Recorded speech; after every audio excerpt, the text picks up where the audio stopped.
Hi Humanities 100 students, and welcome to your first video tutorial for Humanities 100 this term.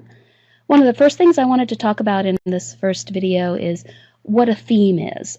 When you first get into your Blackboard shell and look at your Humanities 100 course and you go into the Course Home section from your course menu, you're going to notice this Getting Started section here that's going to require you to go through the navigation steps and exercises to make sure you're familiar with all the materials inside Humanities 100 before you can actually open up these larger themes or these thematic elements that are moving you through the course. So once you've completed the learning outcome section here, you will then see, and you've marked it as reviewed and completed it, you will then see underneath that same Course Home section in your Blackboard page these 4 themes. And these are sort of the 4 main areas that you're going to be moving through in Humanities 100 throughout the term.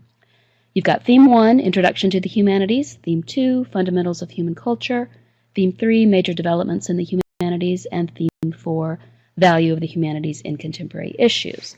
So these are the sections that are sort of going to guide you from week to week through the course. And you'll notice there's only 4 themes, so some of the themes take more than a week to move through. But what you'll basically be doing is moving through these major concepts in studying the humanities.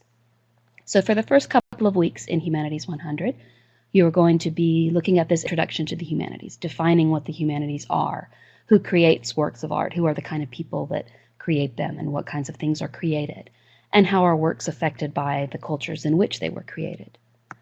Then in the next few weeks, you'll be going through Theme 2, the Fundamentals of Human Culture, defining what is an artifact, and this is going to be one of the major assignments that you're going to be working on throughout the term, and that's looking at a particular artifact. How do we classify different works and artifacts? And what kinds of universal ideas or enduring ideas do we see throughout history when it comes to artistic expression in the humanities?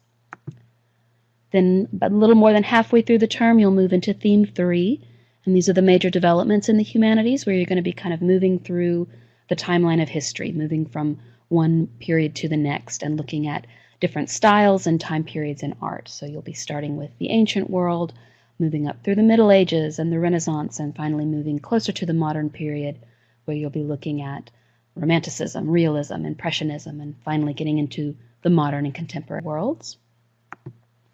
And finally, as you start to wrap up the term, you'll be looking at how the humanities have value in our culture today, in the contemporary world. So this is sort of bringing your studies of the humanities into the present day, sort of bringing it all up into the present, and putting it all together. So that'll be your sort of final theme and wrap up for the term.